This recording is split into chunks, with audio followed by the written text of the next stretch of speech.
नमस्कार दोस्तों, मैं रजनीश कुमार सिंह सात्विक क्लासेज की तरफ से एक बार फिर आप सबके सामने उपस्थित हूँ।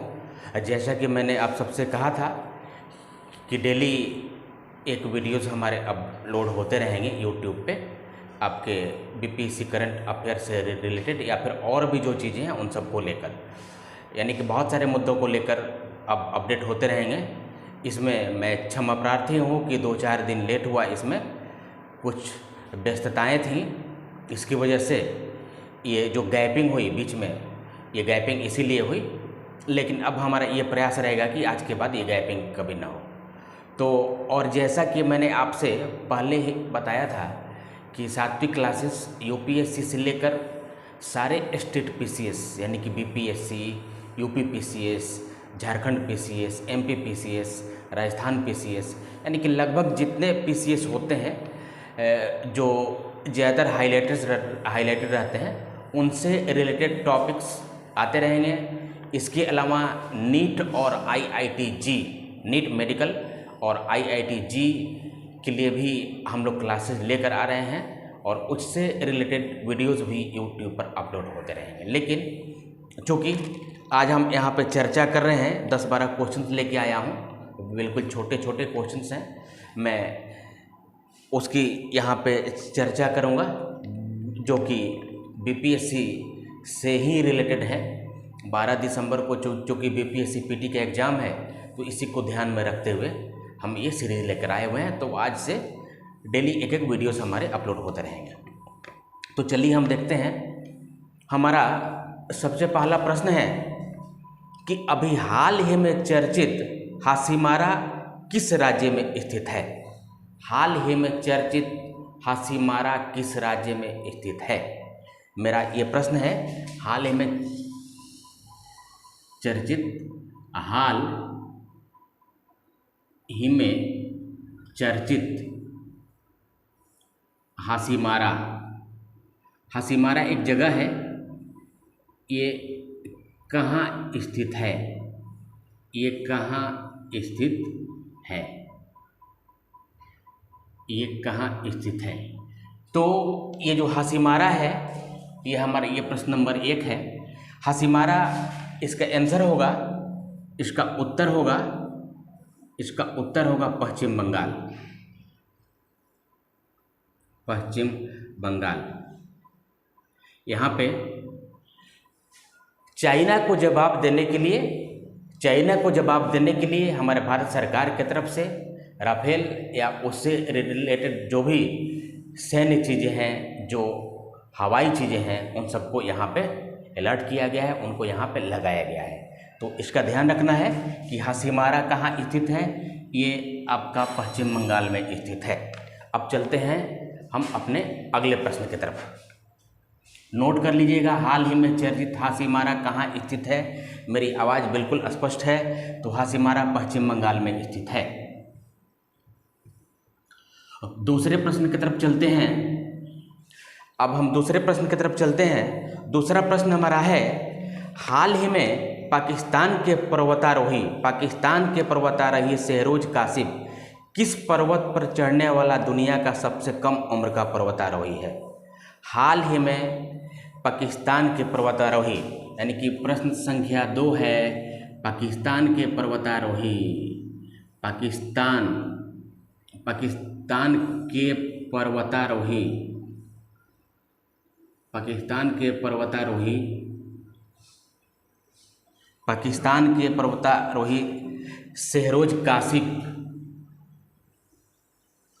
शहरोज कासिम, ये पाकिस्तान के हैं शहरोज कासिम। यानी कि ये है कि किस पर्वतमाला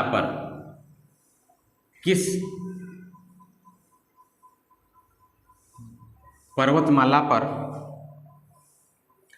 चढ़ने वाले सबसे कम उम्र के पर्वतारोही हैं। किस पर्वतमाला पर चढ़ने वाले सबसे कम उम्र के पर्वतारोही हैं? तो इसका उत्तर होगा K2। इसका उत्तर होगा K2। याद रखिएगा, ये पाकिस्तान के सबसे कम उम्र के ये पर्वतारोही हैं जो कि दुनिया के सबसे कम उम्र के अभी पर्वतारोही K2 पर चढ़ने वाले बन चुके हैं और इनका नाम है शेहरोज कासिफ। याद रखिएगा, शेहरोज कासिफ जो कि पाकिस्तान के रहने वाले हैं। इस तरीके से भी इस प्रश्न को पूछा जा सकता है कि शेहरोज कासिफ K2 पर चढ़ने वाले किस देश के पर्वतारोही हैं जो सबसे कम उम्र के हैं, तो इसका आंसर पाकिस्तान होगा। या फिर ऐसे भी पूछा जा सकता है कि पाकिस्तान का वह कौन सा पर्वतारोही है जो K2 पर्वत पर चढ़ने वाला सबसे कम उम्र का पर्वतारोही है, तो आंसर क्या होगा आपका? शेहरोज कासिफ। इसमें 3 तरीके के प्रश्न बन रहे हैं, इसको भी ध्यान में रखते हुए चलना है हमें। अब अगला जो हमारा, अब हम चलते हैं प्रश्न संख्या 3 की तरफ। चलते हैं प्रश्न संख्या 3 की तरफ।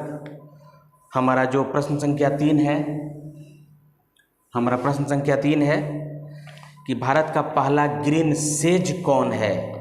भारत का पहला ग्रीन सेज कौन है? भारत का पहला ग्रीन सेज, भारत का पहला green says, green says, says यानी कि यहाँ पे SEZ, ग्रीन सेज कौन है? ग्रीन सेज कौन है? तो इसका उत्तर होगा, इसका आंसर होगा आपका कांडला। इसका उत्तर होगा कांडला। इसका उत्तर होगा, ये कांडला एक पोर्ट है, कांडला पोर्ट है जो कि कहाँ पे स्थित है? ये गुजरात में स्थित है। कांडला जो पोर्ट है ये कहाँ पे स्थित है? एक बंदरगाह है। कांडला एक बंदरगाह है जो भारत का पहला ग्रीन सेज है। बिल्कुल स्पष्ट बातें हैं, नोट करते हुए चलेंगे आप लोग और चीज़ों को समझते हुए चलेंगे आप लोग। अगला प्रश्न है हमारा कि वर्तमान में भारत का कैबिनेट सचिव कौन है? वर्तमान में भारत का कैबिनेट सचिव कौन है? वर्तमान में भारत का कैबिनेट सचिव कौन है? अगला प्रश्न है हमारा, वर्तमान में भारत का कैबिनेट सचिव, ये प्रश्न संख्या 4 है हमारा, प्रश्न संख्या 4। वर्तमान में भारत का कैबिनेट सचिव, भारत का कैबिनेट सचिव कौन है? कैबिनेट सचिव यहाँ पे कौन है? उत्तर होगा आपका, इसका उत्तर होगा राजीव गौबा। राजीव गौबा ये जो है ये सचिवों की श्रेणी में सबसे बड़ा पदाधिकारी होता है, सबसे बड़ा पदाधिकारी होता है, याद रखिएगा। राजीव गौबा अभी वर्तमान में भारत के कैबिनेट सचिव हैं। राजीव गौबा वर्तमान में भारत के कैबिनेट सचिव हैं। ये कैबिनेट में सबसे बड़ा अधिकारी होता है, सबसे उच्च अधिकारी होता है। चलिए अगले प्रश्न की तरफ चलते हैं।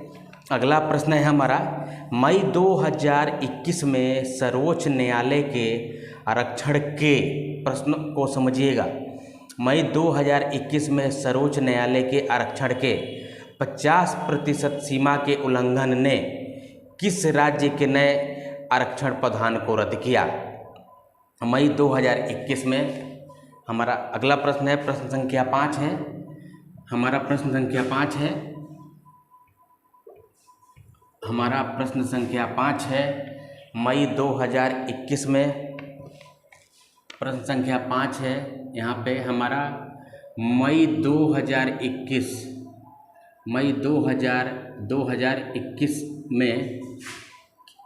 में किस राज्य के 50% आरक्षण, 50% आरक्षण के उल्लंघन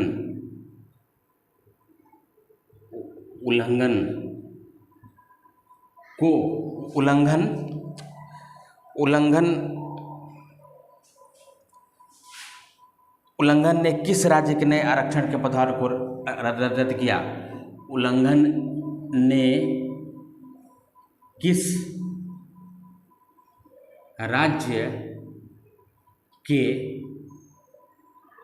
ये प्रावधान को रद्द किया? यानी कि सर्वोच्च न्यायालय ने रद्द किया। यहाँ पे मई 2021 में सर्वोच्च न्यायालय, यहाँ पे सर्वोच्च न्यायालय यानी कि सुप्रीम कोर्ट हो जाएगा, सर्वोच्च न्यायालय ने रद्द किया। तो इसका उत्तर होगा महाराष्ट्र। इसका उत्तर होगा महाराष्ट्र।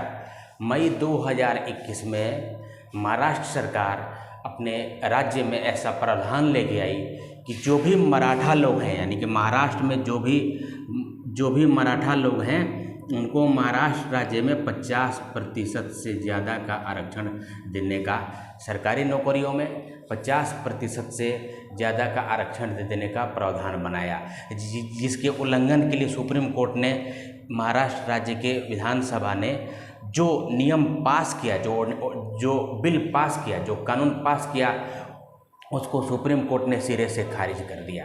मई 2021 में सुप्रीम कोर्ट ने सिरे से खारिज कर दिया, याद रखिएगा। ये हमारा ये प्रश्न था। अब चलते हैं ये प्रश्न संख्या 6 की तरफ। अब ये प्रश्न संख्या 6 है, वर्तमान में भारत का मुख्य न्यायाधीश कौन है? तो ये तो जाहिर सी बात है, आप सबको पता होना चाहिए, लेकिन फिर भी मैंने इस क्वेश्चन को रख लिया है, क्योंकि बहुत से जो स्टूडेंट्स हैं वो कंफ्यूज रहते हैं, यहाँ पे उनका ध्यान नहीं जा पाता है, इसके लिए इस प्रश्न को रख लिया मैंने कि वर्तमान में भारत का मुख्य न्यायाधीश, प्रश्न संख्या 6, वर्तमान में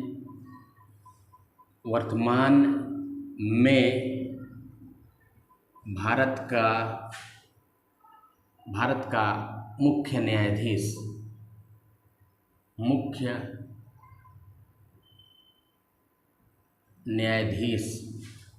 कौन है? मुख्य न्यायाधीश कौन है?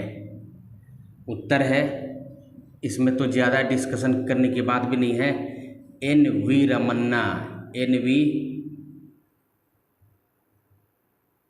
रमन्ना। उत्तर है एन.वी. रमन्ना। वर्तमान में भारत के मुख्य न्यायाधीश कौन हैं? तो वर्तमान में भारत के मुख्य न्यायाधीश हैं एन.वी. रमन्ना। याद रखिएगा, आप लोग नोट करते हुए चलेंगे। अब हम अगले प्रश्न की तरफ चलते हैं। अगला प्रश्न है, नोट करते हुए चलिएगा आप, मेरी आवाज़ आप सब तक जा रही होगी, नोट करते हुए चलेंगे आप सब। भारत सरकार ने अभी हाल ही में कितने टाइगर रिजर्व को संरक्षण आवासित बाघ मानक घोषित किया है? भारत सरकार ने हाल ही में कितने टाइगर रिजर्व को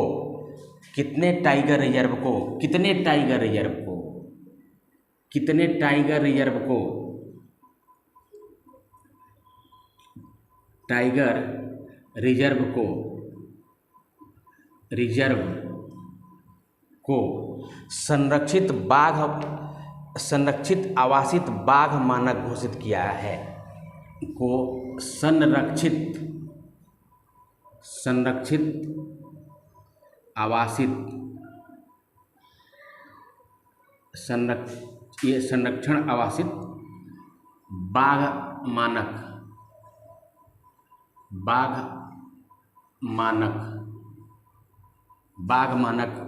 घोषित किया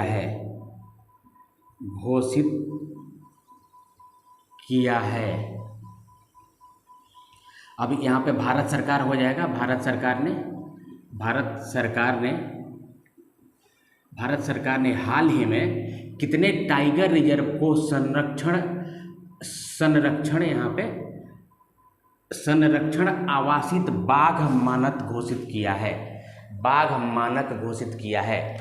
ये प्रश्न स्पष्ट है। प्रश्न संख्या 7 है, बाघ मानक घोषित किया है? तो इसका उत्तर होगा 14।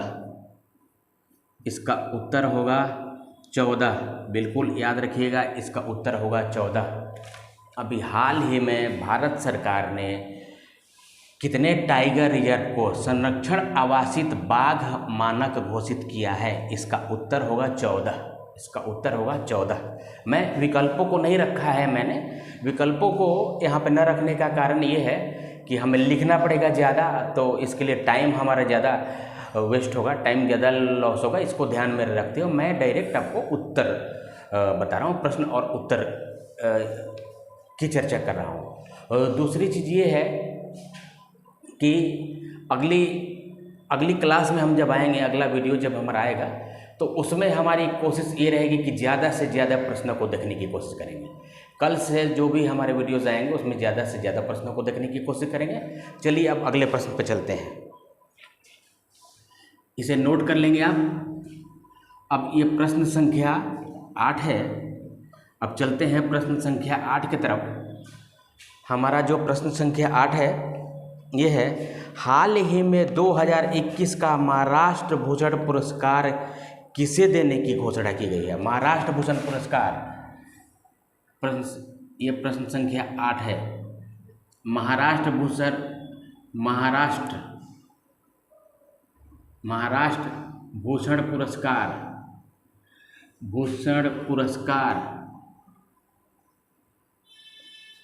पुरस्कार किसे देने की घोषित की गई है?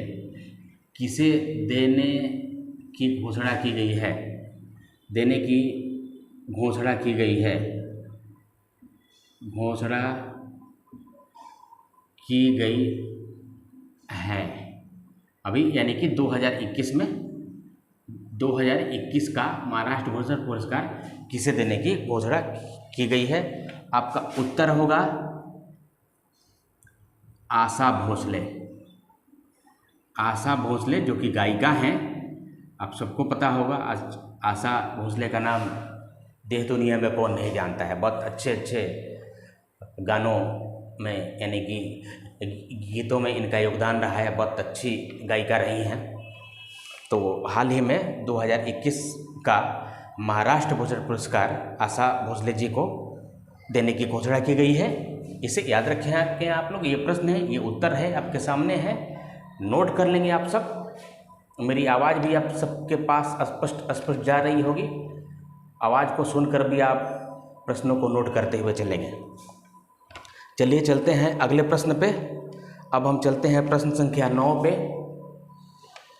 चलते हैं प्रश्न संख्या 9। हाँ, चलते हैं हम प्रश्न संख्या 9 पे। हमारा ये प्रश्न संख्या 9 है, भारत और बांग्लादेश के बीच चलने वाली मिताली एक्सप्रेस कहाँ से कहाँ तक चलती है? मिताली एक्सप्रेस, ये प्रश्न संख्या 9 है। मिताली एक्सप्रेस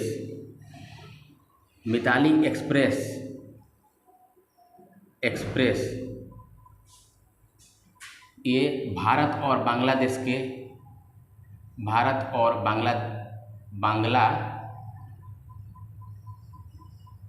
के बीच चलती है। ये कौन कौन से शहरों के, कहाँ से कहाँ तक चलती है? ये भारत में कहाँ से खुलती है और बांग्लादेश में कहाँ तक जाती है?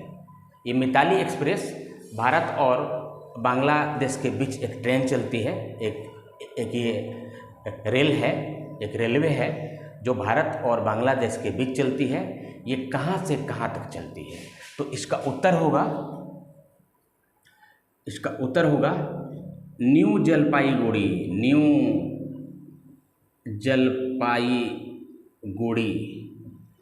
जलपाईगुड़ी से ढाका।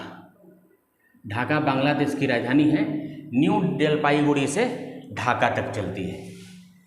जलपाईगुड़ी से चलती है, न्यू जलपाईगुड़ी से चलती है और ढाका जाती है, बांग्लादेश की राजधानी ढाका पहुंचती है। इन दो शहरों के बीच चलती है। आगे देखते हैं अगला प्रश्न है प्रश्न संख्या 10। हाल ही में चर्चित फुगाक क्या है? हाल ही में चर्चित फुगाक क्या है? अगला प्रश्न है हमारा प्रश्न संख्या 10 है। हाल ही में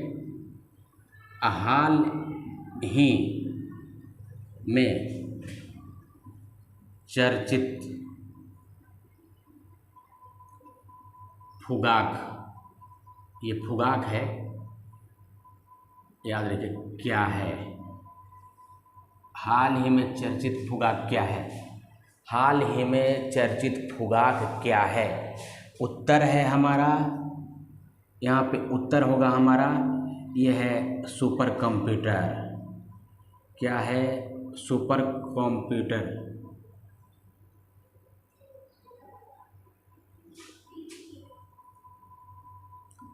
सुपर कंप्यूटर। फुगाक एक सुपर कंप्यूटर है, इसे जापान ने बनाया है। इसे किसने बनाया है? जापान ने बनाया है। याद रखिएगा, फुगाक जो है इसे जापान ने बनाया है, एक सुपर कंप्यूटर है, याद रखिएगा इसे। अगले प्रश्न की तरफ चलते हैं हम। ये जो प्रश्न है हाल ही में चर्चित फुगाक क्या है, तो फुगाक सुपर कंप्यूटर है, ये जापान द्वारा निर्मित है, जापान द्वारा निर्मित है। अगला प्रश्न है वर्ष 2021-22 के भारत सरकार के बजट में राजकोषीय घाटा रहने का कितना अनुमान है? वर्ष 2021-22 के भारत सरकार के बजट में, वर्ष 2021-22 के वर्ष 2000, ये प्रश्न संख्या 11 है। वर्ष 2021-22 के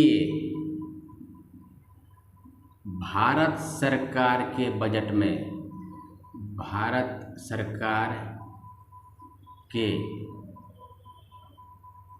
बजट में राजकोषीय घाटा, राजकोषीय घाटा कितना रहने का अनुमान है? कितना रहने का अनुमान है? रहने का अनुमान है, अनुमान है। वर्ष 2021-22 के भारत सरकार के बजट में राजकोषीय घाटा कितना रहने का अनुमान है? तो इसका उत्तर है 6.1%। 6.1%। याद रखिएगा, बिल्कुल स्पष्ट बातें हैं। ये प्रश्न भी बिल्कुल स्पष्ट है, इसके उत्तर भी स्पष्ट हैं। यहाँ पे मैंने इस तरीके के प्रश्नों को रखा है, जिस तरीके के फैक्ट BPSC-PT में आते हैं, उसके जो ये प्रश्नों का जो नेचर है, इसी तरीके के उसके क्वेश्चंस होते हैं। तो इसी तरीके के प्रश्नों का मैंने चुनाव भी किया है इसमें, ताकि आप लोगों को ज़्यादा कन्फ्यूजन ना हो। आगे है, अगला प्रश्न है हमारा, किस राज्य ने बांस औद्योगिक पार्क की आधारशिला रखी है? अगला प्रश्न है, किस राज्य ने बांस औद्योगिक पार्क की आधारशिला रखी है? किस राज्य ने बांस औद्योगिक। अगला प्रश्न है हमारा, किस राज्य ने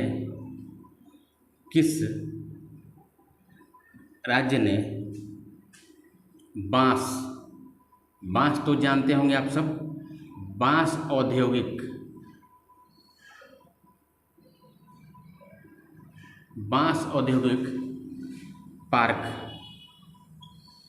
पार्क की आधारशिला रखी है,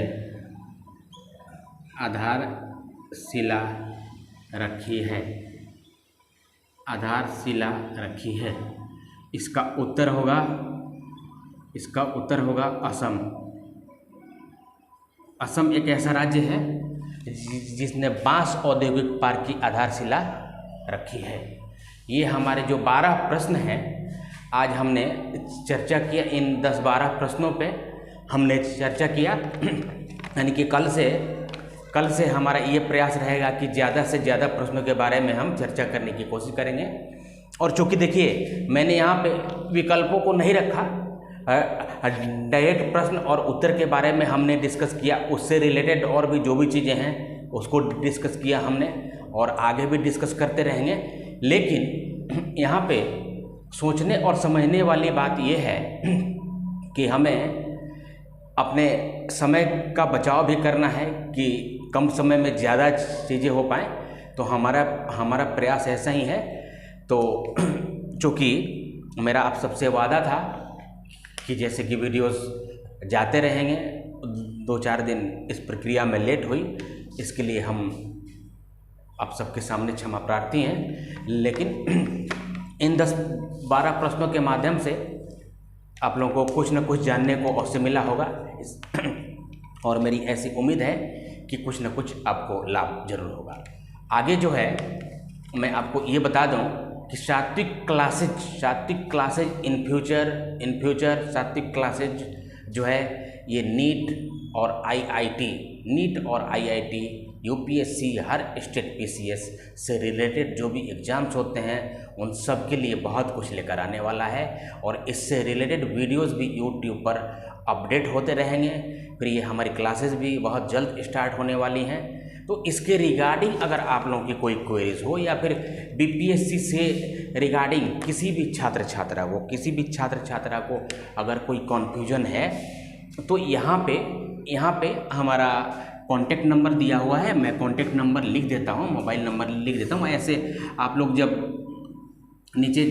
आप लोग वीडियो देखेंगे तो उसके नीचे भी कॉन्टेक्ट नंबर लिखा होगा, वहाँ से भी आप कॉन्टेक्ट ले सकते हैं। लेकिन फिर भी यहाँ पे मैं लिख देता हूँ 9354159913। अगर आप लोगों को किसी भी तरीके का कोई भी कन्फ्यूजन हो या फिर किसी कॉन्सेप्ट से रिलेटेड किसी चीज़ को, एग्ज़ाम को लेकर या प्रिपरेशन को लेकर अगर आप कन्फ्यूज हैं तो आप हमें कांटेक्ट कर सकते हैं, आपको बिल्कुल सही मार्गदर्शन दिया जाएगा। इसलिए कि सात्विक क्लासेज का उद्देश्य है कि ज़्यादा से ज़्यादा वो स्टूडेंट, वो बच्चे लाभ उठा पाएँ जिनको सही मार्गदर्शन नहीं मिल पाता है। तो हमारा यही उद्देश्य है। अगर किसी भी तरीके की आपको कोई परेशानी महसूस हो रही है तो हमारे इस कॉन्टैक्ट नंबर पे आप कॉन्टैक्ट कर सकते हैं। 9354159913 आप कॉल कर सकते हैं आपके समस्या का समाधान करने का या फिर आपके शंकाओं को दूर करने का हमारा प्रयास रहेगा। तब तक के लिए चलिए, मैं रजनीश कुमार सिंह सात्विक क्लासेज की तरफ से अब यहीं पे अपने क्लास को ख़त्म करता हूं और फिर एक नए वीडियो, नए टॉपिक, नए प्रश्नों के साथ आप सबके सामने फिर उपस्थित होऊंगा। तब तक के लिए धन्यवाद।